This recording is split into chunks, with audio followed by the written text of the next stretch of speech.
2024 के लोकसभा इंतखाबात में जैसे जैसे फेजेस मुकम्मल होते जा रहे हैं, सियासी पारा चढ़ता जा रहा है। असदुद्दीन ओवैसी के गढ़ हैदराबाद में बीजेपी नेता और अमरावती से उम्मीदवार नवनीत राणा ने ओवैसी को चुनौती देते हुए कुछ ऐसा कहा जिस पर सियासी घमासान मच गया है। नवनीत राणा ने अकबरुद्दीन ओवैसी के 2013 के बयान पर पलटवार करते हुए कहा कि हमें तो 15 मिनट नहीं, सिर्फ 15 सेकंड लगेंगे। ऐसे में सवाल ये है कि मर्यादा की हदें पार करना क्या आज की सियासत का कड़वा सच बन चुका है? हैदराबाद में चुनाव प्रचार के दौरान अमरावती से बीजेपी उम्मीदवार नवनीत राणा ने ऐसा बयान दिया जिसने निजामों की नगरी में सियासी पारा चढ़ा दिया है। AIMIM नेता अकबरुद्दीन ओवैसी के विवादित बयान पर बीजेपी नेता नवनीत राणा ने तीखा पलटवार किया। अरे हिंदुस्तान हम 25 करोड़ है ना, तुम 100 करोड़ है ना, ठीक है। तुम तो हमारे से इतने ज्यादा है, 15 मिनट के लिए पुलिस को हटा लो, बता लेंगे किसमें हिम्मत है, कौन ताकतवर है।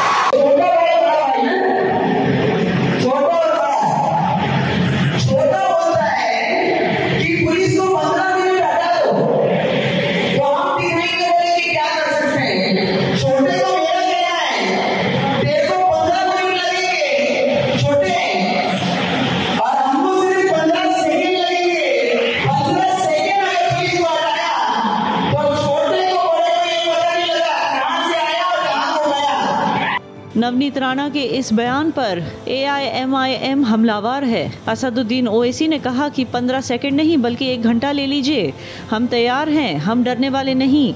मोदी जी को मैं बोल रहा हूं कि 15 सेकंड दे दीजिए, आप बिल्कुल 15 सेकंड दे दीजिए। आप क्या करेंगे? अखलाक का हाल करेंगे, जैसा मुख्तार को किया वही करेंगे, या पीलू खान या फिर अपने रकबर, बिल्कुल आप दे दीजिए। मोदी जी के पास इख्तियार है, दे दीजिए 15 सेकंड। 15 सेकंड ने बल्कि 1 घंटा ले लीजिए ना। हम भी देखना चाह रहे हैं कि आप में कितनी इंसानियत अभी बाकी है या नहीं है। करिए, कौन डर रहा है? सियासत में विपक्ष पर सवाल उठाना हर पार्टी का अधिकार है, लेकिन क्या किसी सभ्य समाज में इस तरह की भड़काऊ बयानबाजी को सही माना जा सकता है? अगर अकबरुद्दीन ओवैसी का बयान मर्यादा के खिलाफ है तो नवनीत राणा के बयान का भी समर्थन नहीं किया जा सकता। सवाल ये है कि क्या मर्यादा को तार तार करना आज की सियासत की कड़वी सच्चाई बन चुका है? Bureau report, Bharat express. आज के पैनलिस्ट की तरफ रुख करते हैं। हमारे साथ जुड़े हैं खेमचंद शर्मा जी, प्रवक्ता बीजेपी, मुमताज आलम रिजवी, हाजी नाजिम और संजीव उनियाल, राजनीतिक विश्लेषक। खेमचंद शर्मा जी, IIMC के रिपोर्ट के मुताबिक हैदराबाद ऑल इंडिया GDP में 6 पोजीशन पे है, दुनिया की फास्टेस्ट ग्रोइंग टॉप 10 सिटीज में है। इसी हैदराबाद सीट के लिए 2004 से हरा नहीं सके जिस शख्स को, आज उसको हराने के लिए इतने डेस्परेट हो गए क्या आपके पार्टी वाले? नामुनासिब बयानबाजी पे उतर आए। 15 सेकंड में क्या करने की धमकी दी गई है एग्जैक्टली? पूरी बात वाजिया करना चाहेंगे। जय हिंद, जय श्री राम। देखिए, हम लोग डेस्परेट नहीं हुए हैं, हम लोग मेहनत कर रहे हैं, काम कर रहे हैं, सेवा कर रहे हैं, विकास कर रहे हैं। विकास हमने जो किया है उसके आधार पे आज हैदराबाद की जनता हमारे साथ है, हमारे कैंडिडेट के साथ है। हम लोग नहीं, आप याद करिए किस तरीके से 10-11 साल पहले उन्होंने बोला था कि 15 मिनट के लिए आप पुलिस को हटा दीजिए और हम 25 करोड़ हैं और हम 100 करोड़ को सबक सिखा देंगे। 11 साल पहले, ठीक है, बहुत जल्दी था ना। हाँ, बहुत रिसेंट था। हाँ, नहीं, रिसेंटली इन्होंने जब बोला तो फिर 15 मिनट के लिए, तो मैं आपको बताना चाहता हूँ कि हैदराबाद में कई ऐसे ब्लॉक हैं जहाँ हिंदुओं के साथ सतत लगातार अत्याचार हो रहा है, लगातार उनको परेशान किया जाता है, लगातार उनको धमकाया जाता है। वो 15 मिनट वाली जो भाषण थी, जो बात थी, वो डेली रिपीट होती है। तो इसमें कॉन्टेक्स्ट में आपको जाना पड़ेगा कि जिस तरीके से, किस कॉन्टेक्स्ट में उन्होंने बात कही।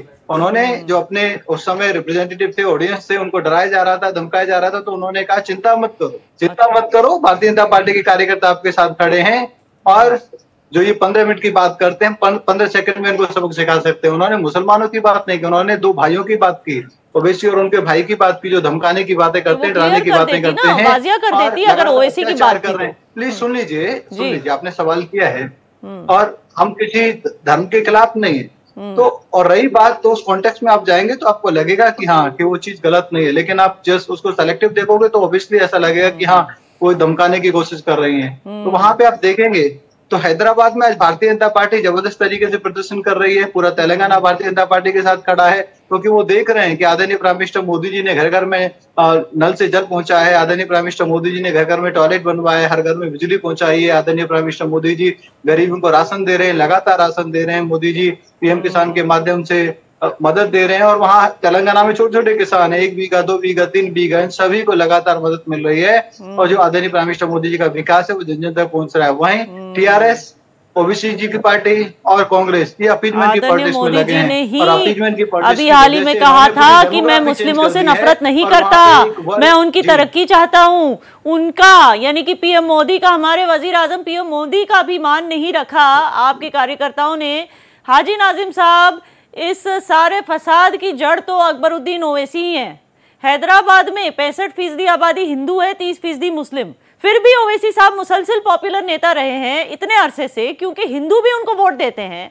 फिर ऐसी 15 मिनट वाली बयानबाजी करके खुद के भाई की बदनामी क्यों करते हैं अकबरुद्दीन? आपने अकबर ओवैसी साहब के बयान के बारे में बात की, तो मैं ये बता दूं, देखिए उनके बयान को लेकर देखिए कोर्ट में भी उनके खिलाफ केस चला था और एफआईआर दर्ज भी हुई थी। तो उसके बाद मैं बता दूं आपको कि जिस तरीके से आज संविधान की धज्जियां उड़ाई गई हैं, ये बता दीजिए भाजपा के जो प्रत्याशी है नवनीत जी ने क्या कहा कि 15 सेकंड में दोनों भाइयों को सफाया कर दिया जाएगा। यानी कि भारत के अंदर इस तरीके की बात करी जा रही है। क्यों ना करी जाए जब मुल्क के वजीर आजम खुद कहते कि कपड़ों से पहचान होती है, लेकिन अभी तक पहचान नहीं हो पाई। अब ये बता दीजिए, जो लोग ये कहते हैं कि गोबर की कीमत कोहिनूर से ज्यादा है, तो वहां पर 15 सेकंड की बात कहना बहुत आम बात हो गई है, क्योंकि यहाँ तो सीधे सीधे ओवैसी बंधुओं को, दोनों भाइयों को मारने की बात कर दी गई है। इस तरीके का बयान देश हित के लिए दिया गया है, जबकि ये बिल्कुल खिलाफ है। इस तरीके की बातों को भाजपा की निंदा करनी चाहिए थी, लेकिन हाँ, दो भाइयों में से एक ने तो 100 करोड़ हिंदुओं की बात की थी, उसके बारे में नहीं कहेंगे आप? याना मीर जी, मैं तो कह रहा हूं कि देखिए, अगर जो देश के अंदर हेट स्पीच देता है, जो देश की मानवता को शर्मसार करता है और देश की मानवता को खत्म करने की बात करता है, तो हमारे देश के सर्वोच्च न्यायालय है, उसके तहत उनको सजा मिलनी चाहिए।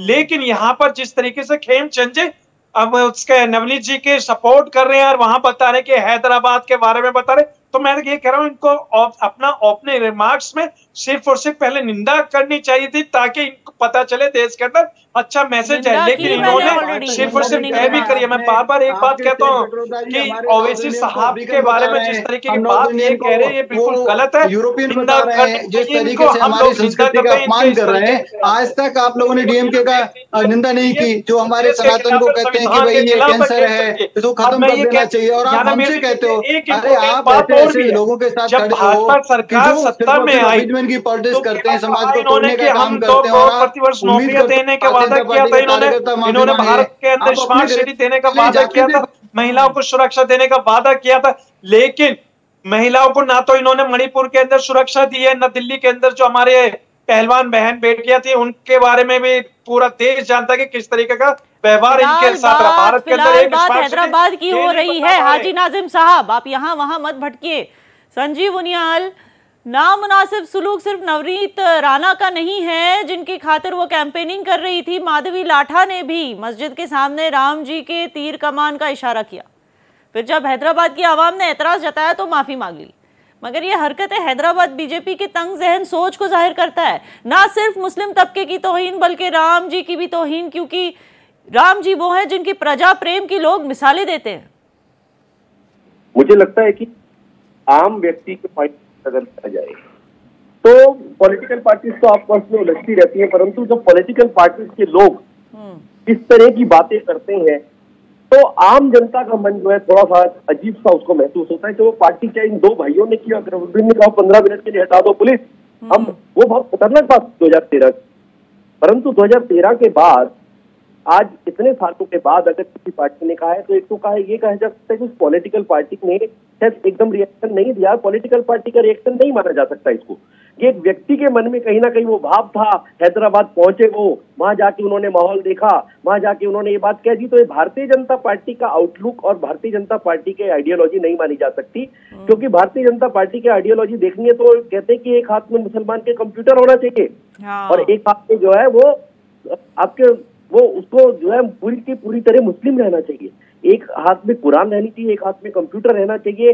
बच्चों को पत्थर फेंका ना जाए, बच्चों को पढ़ाई करवानी चाहिए। और डेवलपमेंट के लिए उन्होंने क्या कुछ नहीं किया देश के लिए। तो मुझे लगता है कि भारतीय जनता पार्टी को ये कहना कि अगर एक उनके जो कंटेस्टिंग जो कोई कैंडिडेट है उसने अगर ऐसा कह दिया जोश पे आके, तो ये अपने आप में गलत है। परंतु एक बात और मैं कहना चाहूंगा कि कम से कम भारतीय जनता पार्टी में माफी मांगने की तो रीति रिवाज है। आपने देखा कि वो तीर कमान जब उस तरफ कर दिया उनके कैंडिडेट ने हैदराबाद के, तो माफी भी तुरंत मांगी। परंतु 2013 से आज तक अकबरुद्दीन ने और उनके भाई ने ओवैसी ने आज तक कभी भी भारत के लोगों से, हिंदुओं से माफी मांगने की कोशिश नहीं की। ये फर्क है दोनों। ये बात आपको जो है दर्ज करनी, ये बात तो सच है, माफी तो कभी मांगी नहीं। उल्टा वारिस पठान जैसे लोग जो उनकी पार्टी के हैं वो तो कहते हैं कि भारत माता की जय भी नहीं कहेंगे। बहरहाल मुमताज आलम रिजवी हमारे साथ जुड़े हैं। रिजवी साहब, जो बीजेपी को वोट नहीं देते वो पाकिस्तान परस्त, ऐसा कहना है नवनीत राणा का। ये जहनियत उन मुल्लाओं की जहनियत से कैसे अलग है जो कहते हैं कि गजवा हिंद नहीं करोगे तो इस्लाम के खिलाफ है, मुनाफिक हो? देखिए, मुझे लग रहा है कि इस वक्त जो चुनाव हो रहा है वो तो ना तो हिंदू और न मुसलमान, न पाकिस्तान, न अफगानिस्तान, और न मस्जिद न मंदिर। चुनाव सिर्फ हो रहा है मुद्दों पर, महंगाई पर, बेरोजगारी पर, डेवलपमेंट पर, और इसी पर चुनाव हो रहा है। इसलिए ये जो भी 15 मिनट कहें चाहे 15 सेकंड कहें, मुझे तो लगता है ये सब एक थाली के चट्टे बट्टे हैं। और ये जो है पोलराइजेशन की सियासत कर रहे हैं, चाहे वो मुस्लिम पोलराइजेशन हो चाहे वो हिंदू पोलराइजेशन हो। लेकिन मुल्क के अवाम इस बार समझ चुके हैं, वो सिर्फ और सिर्फ उन्हीं लोगों को वोट देंगे जो हुकूमत चला सकें।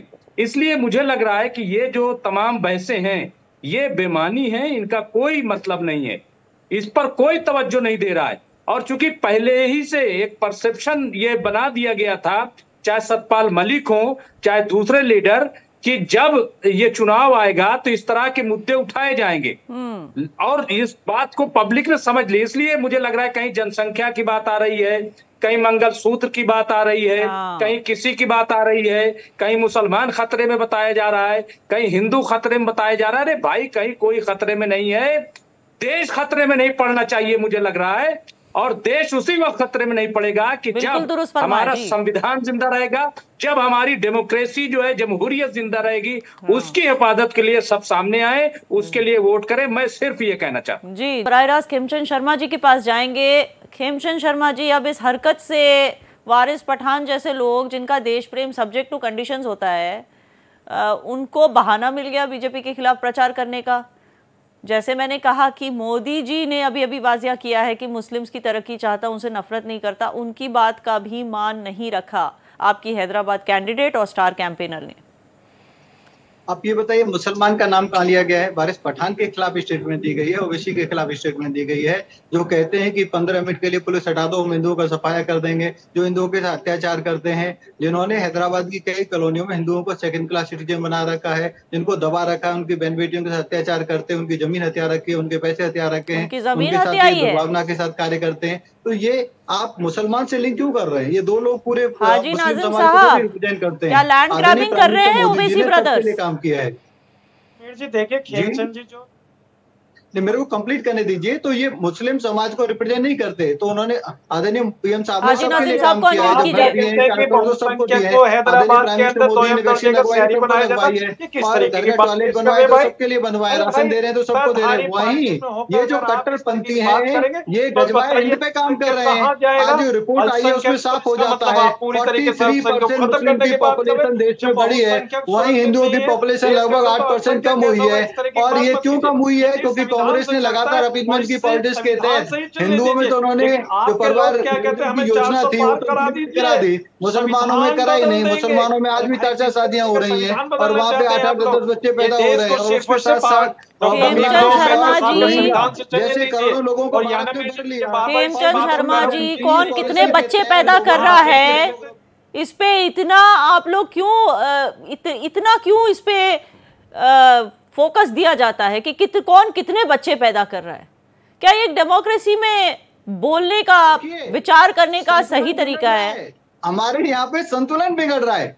हिंदू की पॉपुलेशन 8% कम हो रही है, मुसलमान की पॉपुलेशन 43% तो इसमें हिंदू मुसलमान ना कीजिए ना, जो लोग ज्यादा बच्चे पैदा कर रहे हैं उनको किसी तबके में मत डालिए, उनके अंदर अवेयरनेस पैदा कीजिए कि ज्यादा बच्चे होने से किस तरह देश के रिसोर्सेज कम हो जाते हैं, उन पर दबाव पड़ता है, किस तरह फैमिली की आर्थिक स्थिति पे दबाव पड़ता है, उनको अपना समझ के उनके अंदर अवेयरनेस पैदा कीजिए, बनस्बत इसके कि उनको मुस्लिम बोलकर उनके खिलाफ इस तरह नफरत फैलाएंगे। आप नफरत फैलाएंगे, किसके कितने बच्चे हैं उसके आधार पर नफरत फैलाएंगे आप। भारत की आबादी 140 करोड़ है। सुन लीजिए भाजपा के प्रवक्ता खेमचंद जी, ध्यान से सुनिए।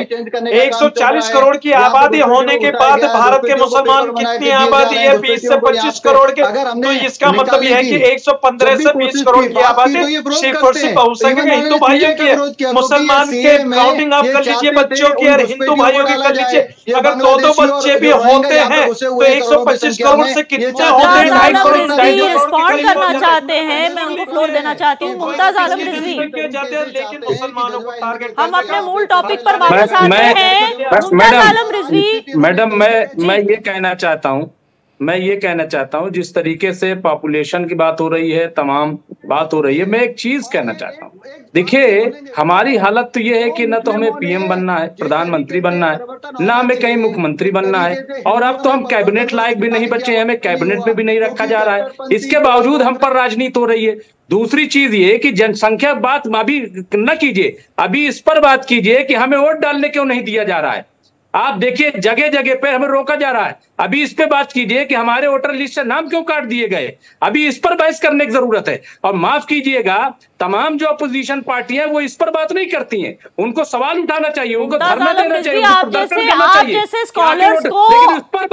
जैसे स्कॉलर्स का भी ये कर्तव्य बनता है कि अपनी अपनी एरियाज में जाकर लोगों में अवेयरनेस फैलाएं कि ज्यादा बच्चे पैदा करने से कैसे आर्थिक दबाव पड़ सकता है, सिर्फ देश के रिसोर्सेज पे नहीं बल्कि फैमिली की आर्थिक कंडीशन पे भी। इनका बोलने का तरीका पूरा गलत है, ये मैं मानती हूँ, लेकिन ये मुसलमानों की हालत दलितों से बदतर हो गई।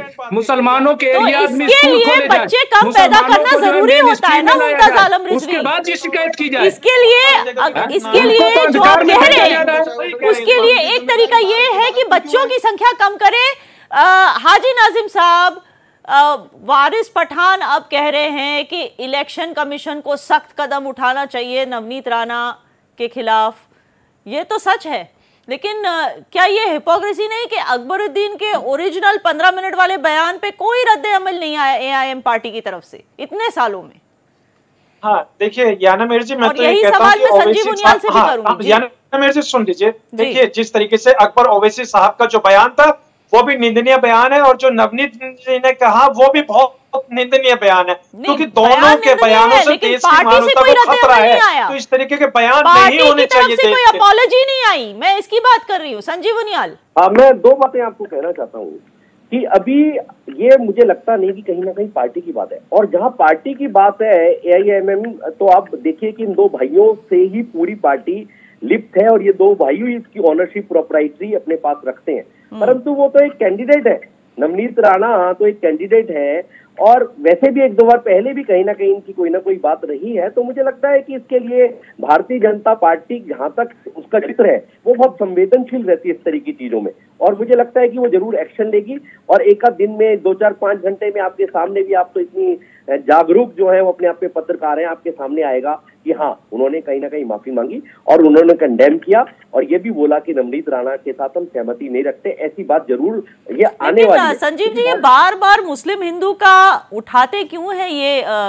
ये कोर टॉपिक ही क्यों उठाया जाता है बार बार? हिंदू मुस्लिम कोई और तरीके से अगर क्रश नहीं कर सकते कैंडिडेट को, तो हिंदू मुस्लिम का मुद्दा उठा लेना ये कहाँ तक मुनासिब है? और ये हर जगह हो रहा है, सिर्फ हैदराबाद में नहीं। जी देखिए, पॉलिटिकल पार्टी का कहीं ना कहीं ये खींचातानी रहती है। हमें सबसे पहले हम सबको, चारों को और आपको मिला के एडमिट करना ही चाहिए, जबकि हमारे अड़ोस में, पड़ोस में, बार में मैं एडवोकेट हूँ, हमारे दोस्त हैं, जो 2 पैनलिस्ट बैठे हैं वो भी मेरे मित्र हैं, तो हम साथ बैठ के खाते हैं, साथ चलते हैं, हम संगत छोड़ हम आप लोग साथ बैठ के खाते हैं, चलते हैं, लेकिन इस तरह की बयानबाजी जो बीजेपी लीडर्स की तरफ से आती है, मैं मानती हूं कि कोर बॉडी ने कभी ऐसे बयानात नहीं दिए, लेकिन जो ये इस तरह के कैंपेनर्स हैं, पार्टी वर्कर्स हैं, वो जब ऐसी बयानबाजी करते हैं तो समाज में, सुनिए मेरी बात, समाज में यही जो आपके मुस्लिम मित्र हैं, इनका चलना फिरना मुश्किल हो जाता है, इनको नफरत की नजर से, निगाह से देखा जाता है, तो समाज में इस तरह की आग क्यों फैलाया जाए?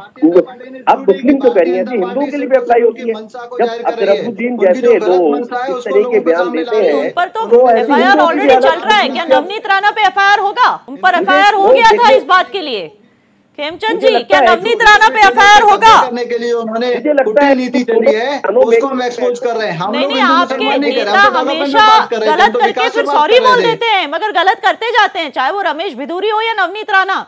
सॉरी बोलते हैं, गलत करते हैं, सॉरी बोलते हैं, गलत करते हैं, तो क्या सॉरी बोलने की वजह से एफआईआर नहीं होगा? पे काम किया है और सबका विकास किया है। 65 साल में माइनॉरिटी के लिए कांग्रेस ने कुछ नहीं किया, सिर्फ उनकी वोट ली। हमने सबके लिए काम किया, हमने घर भी दिए, हम लोगों ने फ्री वैक्सीन भी लगाई है, राशन भी दिया है, मदद की है। और आदरणीय प्राइम मिनिस्टर मोदी जी 140 से 2004 से उनको, लेकिन कुटिल तरीके से हिंदुओं को दबाने का काम किया, हिंदू की जनसंख्या कम करी है, वोटर्स उनको वोट दे रहे हैं 2004 से मुसलसल। क्या वो वोटर्स बेवकूफ हैं?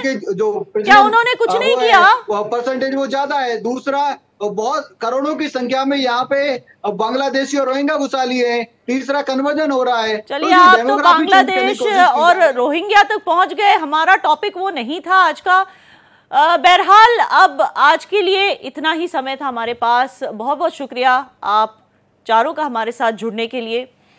इस तरह की जो बयानबाजी है जिससे समाज में आग लगाई जाए, ये सियासी बयानबाजी कितने हद तक ठीक है, कितने हद तक ठीक नहीं, ये लोग तो जानते हैं। सियासत में विचारधारा की लड़ाई कोई नई बात नहीं, लेकिन इस बात में भी कोई शक नहीं कि मुआशरे के अमन शांति के लिए मर्यादा की लक्ष्मण रेखा का एहतराम हर हाल में होना चाहिए। वोट बैंक की लड़ाई में खुलेआम धमकियां देकर समाज में आग लगाना, ऐसा नहीं चलेगा।